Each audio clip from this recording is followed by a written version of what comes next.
చచ్చే చావు వచ్చి పడింది. టీ అంటే కాఫీ అంటాడు, కాఫీ అంటే పాలు అంటాడు. ఎక్కడికైనా వెళ్ళాలి అంటే ఇంట్లో ఈ ముసలివాడిని ఒక్కడిని వదిలి ఎలా వెళ్ళడం అంటాడు మా ఆయన. వీడు చావడు, మమ్మల్ని చంపుతున్నాడు.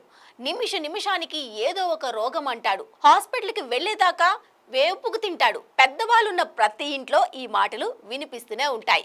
వృద్ధాప్యం ఒక శాపంలా అనిపిస్తుంది ఇవన్నీ వింటుంటే. మరి వీటికి చెక్ పెట్టడం సాధ్యమా? సాధ్యమే అంటూ ఇప్పుడు సమాధానం వచ్చేస్తోంది. అదేంటో చూసేసేయండి. నేటి బాలలే రేపటి పౌరులు, వారి ఎదుగుదలకు తోడ్పాటు అందించాలి అంటారు. బాగానే ఉంది.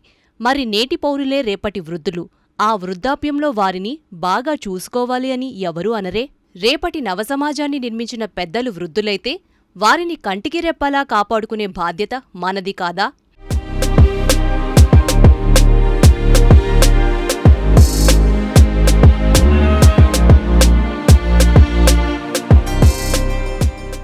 కొందరు పిల్లలకి తల్లిదండ్రులంటే చిరాకు. వారి మాటలు, వారి ఆలోచనలు, వారి దగ్గరి నుంచి వచ్చే ఆ ముసలివాసనంటే వాళ్లకి నచ్చదు. పని చెయ్యని వాషింగ్ మిషన్, వెట్ గ్రైండర్ లాంటి వాటిని స్క్రాప్ అంటూ ఒక మూలన పడేస్తారు. అలాగే వృద్ధులైన తల్లిదండ్రులను ఇంట్లో ఏదో ఒక మూల పడుండమంటారు. తమకు అడ్డు రాకుండా కృష్ణ రామ అనుకోమంటారు. ఇంకొందరు మరో అడుగు ముందుకు వేసి పెద్దవాళ్లను వృద్ధాశ్రమాలకి తరలిస్తూ ఉంటారు.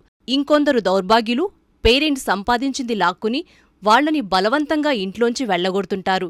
జీవితమంతా పిల్లలకే దారపోసిన తల్లిదండ్రులు జీవితపు చివరి మజిలీలో ఉన్నప్పుడు స్వార్థంతో ఆలోచించకుండా తమ భవిష్యత్తుకి బాటలు వేసిన వారిని అర్ధాంతరంగా వదిలేసే వాళ్లని పిల్లలు అనడం శుద్ధ వేస్ట్. అలాంటి వాళ్లని పురిట్లోనే వదిలించుకుంటే ఎంతో మేలు.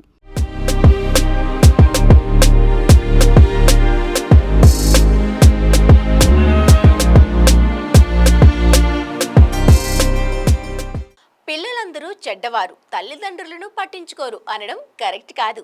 కొందరు పిల్లలకు పేరెంట్స్ని చూసుకోవాలని ఎంతో ఉన్నా వాళ్ళు ఉద్యోగాలు చేస్తుండడం వల్ల, టైం కేటాయించలేకపోవడం, విదేశాల్లో ఉండడం వల్ల, దూరంగా ఉండాల్సి రావడం వల్ల తల్లిదండ్రుల కేర్ టేకింగ్కు ఇబ్బంది పడుతుంటారు. ఎక్కడో ఉన్నా మనసంతా ఇక్కడ ఉన్న పెద్దల మీదే ఉండే పుత్రరత్నాలు కూడా ఉన్నారు. డబ్బు ఎంతైనా ఖర్చు పెడతాం, మా పెద్దవాళ్ళను చూసుకోండి అని చాలా ఫీల్ అవుతూ ఉంటారు.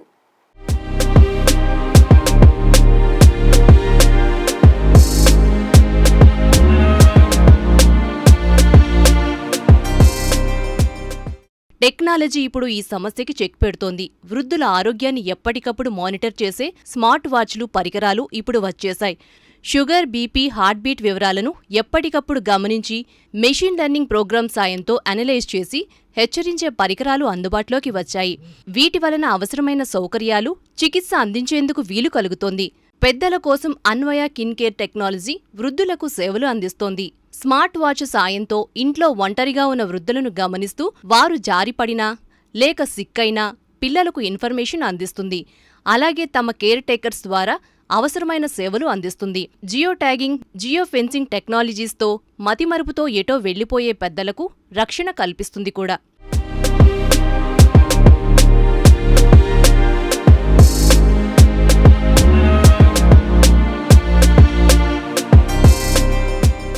భారత్లో 2021లో వృద్ధుల జనాభా దాదాపు 14 కోట్లు. 2031 నాటికి వారు సుమారు 20 కోట్లకు చేరే అవకాశముందని అంచనా.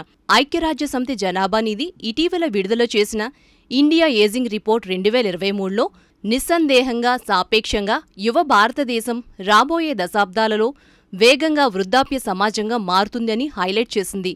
2050 నాటికి వృద్ధుల వాటా 20.8%కి పెరుగుతుంది. అది ప్రతి 5గురిలో ఒకరిని వృద్ధుడిగా మారుస్తుంది. శతాబ్దం చివరి నాటికి వృద్ధులు దేశంలోని మొత్తం జనాభాలో 36% పైగా ఉంటారు.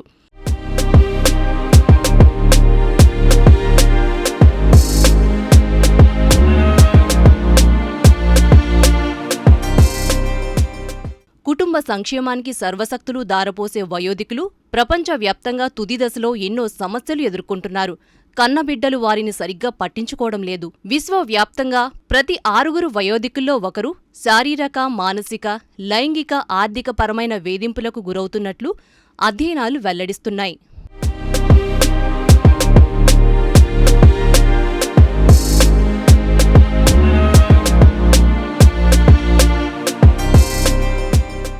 ఏ స్వార్థము లేకుండా పిల్లలే జీవితంగా బ్రతికే తల్లిదండ్రులు పెద్దవాళ్ళయ్యాక వారిని చూసుకునే బాధ్యత ఖచ్చితంగా పిల్లలదే.